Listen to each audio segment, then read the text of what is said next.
and welcome to Trade Finance Talks. I'm Mahika Ravishankar, Deputy Editor at Trade Finance Global, and we're coming to you from the 51st Annual ITFA Conference in Singapore. I'm joined today by Nicolas Langlois of Standard Chartered, and we're going to talk about the last quarter century in trade distribution and maybe where we see the industry going. Nicolas, thank you so much for joining me today. Thank you for having me. So let's start with some introductions. Just tell me a bit about yourself and your role within Standard Chartered, and also what brings you to ITFA this year.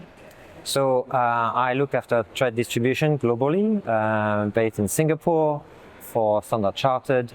I've been with the bank 19 years, all along based in Singapore. I've had roles in the CFO space, balance sheet optimization, and leading the distribution team for about 9 years now.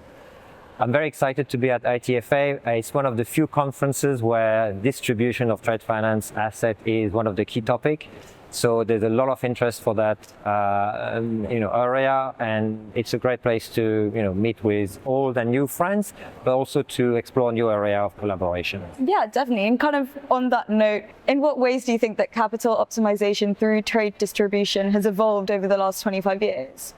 So 25 years obviously is not exactly the time I've been in the industry, but one thing that has definitely changed over those 25 years is the regulatory framework. And so Basel, in its very crude form, 20 or 25 years ago, where clients were bucketed into big chunks, which each of them were getting the same risk weight irrespective of the credit quality within those buckets, has completely changed and now evolved into Basel II, Basel III, where banks have had the opportunity to build their own model, the famous internal advanced risk-based model. So what it has done is created different ways for banks to optimize capital, and they've had to adapt to those regulatory changes. So what's interesting in that field is how do you use different instruments to be able to maximize your capital efficiencies. So there's one type of instrument which is more structured in nature, and we've been very active in Standard Chartered to do trade finance CLOs. We're actually one of the few banks to have two structures in the market right now. And what those structures do is they allow for a very large pool of assets to be referenced into a portfolio and distribute that portfolio in the market. Now, the challenge with that is there's a couple. One is you need to be a large bank to be able to do that with a lot of trade finance asset that you can replenish into that structure. But also you're committed for a certain period of time. So when you're navigating through different regulatory framework and the evolution of it, obviously you're taking a risk that what is efficient under one framework might not be. And that's where the trick is in terms of using a different type of instrument. So for instance, the more traditional risk participation agreement or insurance policies, which give you more optionality. And so we've been using also those tools with different type of investors, a broad range, spanning across obviously banks, but also development organization, reinsurer, insurer, to optimize the capital on a either individual transaction basis, but also on a portfolio basis. I want to talk a little bit more about that investor base, if that's okay, both in terms of the participants and their approaches to trade finance. Have you seen that evolving over the last however long in the industry, and especially in response to different crises? The COVID pandemic comes to mind. Of course.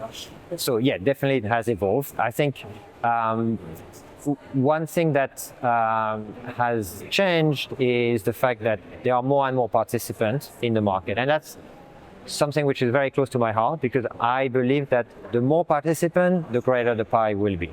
I'm sure you've heard that, the trade finance gap is around $2.5 trillion, as the ADB survey publishes every other year, I think. And so there is opportunity for everyone to participate in the market. The challenge is obviously finding, the right match between the credit profile, the capability from a trade finance perspective, and then, the client needs. So what we've been doing is actually pushing the envelope with investors on several fronts. One is the type of product that they're able to participate into. So for instance, insurers traditionally have been looking at receivable only. Well, we've been able to push their credit underwriting beyond that type of product to underwrite supply chain finance, financial institution risk, lending type of products, and so really create a larger market for an established investor like an insurer.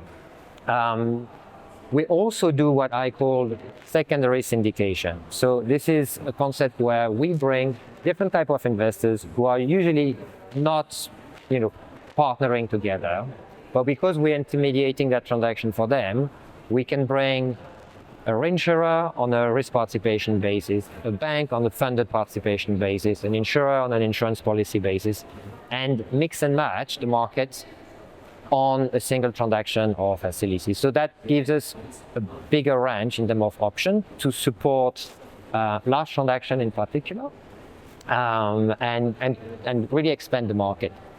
Thanks. And kind of on the vein of different products and stuff, are there any innovations or structural changes that you've seen changing the competitive landscape in the industry? Sure. So I think I've mentioned the CLO market that we've been very active into. We've also done a true sell trade finance ABS. So not just for capital, but also liquidity perspective. We've been issuing the AAA rated portion of that instrument, which again brought a new set of investors into the trade finance arena. I think syndication in particular is one that we've also seen developing, and we've been really proactive in that field. Essentially, it's really about how do you meet all the client needs at one go. And some of it is about consolidating their needs across banks, and some of it is really just identifying some of their requirements. And what it does is when you have a requirement of 500 million, a billion, or 2 billion, and your credit limit is 50 million, 100 million, you can't do that just by yourself or sub-participation. So you have to have primary syndication capability, which allows you to bring other banks' investor into the picture, on a syndicated basis, but also inviting other type of investors on a secondary basis. So that's really, a capability that we've seen developing, and we're obviously pushing it to support our clients. And how about in terms of renewables? Does syndication play a role in supporting large corporates as they push towards more renewable strategies? And how has the ESG focus affected trade distribution strategies? Of course. I mean, it's a really important agenda for the world, and obviously for the bank to support clients, in that field. What we've seen recently is a lot of investment into renewable energy, in particular solar and wind. And that has given rise to very large requirements from clients in terms of guarantees. And so this is, when you think about the competitive edge from a technology perspective, Chinese corporate in particular have been very active in this space. And obviously it plays, very well to our coverage, our client, and our footprint. So we've been able to leverage the syndication capability that I've been referring to support guarantee. And I think we've become, quite a market leader in that field. We've supported clients, Chinese client going into Portugal, for instance, connecting the solar panel to the grid in Portugal. We've supported a Chinese client into India for a wind project. And there is a good pipeline of transaction and requirement in that field. I think we see it also in electric vehicle, and more in energy storage. So this is an area of investment which is quite strategic, especially when you build your renewable energy infrastructure. You need to have that energy storage infrastructure. So that is a next frontier in terms of investment, and we're looking at that sector in particular. No, it's really interesting to hear some of the work that you're observing among your clients. And I've asked a lot about trends over the last quarter century, but I want to end by looking forward a little bit. What are the biggest challenges and opportunities that you see within trade distribution in the next 5 or even 25 years? So I think one of the challenges is how do we bring more, participant into the market. I think the emergence of private credit has been an interesting one recently. And for me, it's how we bridge the gap between some of their yield expectation, some of their constraint from a geographic perspective, so that they can play a more active role because they really have a large source of funding. I mean, it used to be a 200 million type of market in the early 2000s. It's now a 2.5 trillion market. So there's definitely a lot of liquidity there. So I think how we close the gap on the yield expectation, the type of instrument, make the product even more accessible for them is definitely one of the challenge which will come with more opportunity for the market. Thanks so much. That was Nicolas Langlois of Standard Chartered. Nicolas, thank you so much for your time today. Thank you.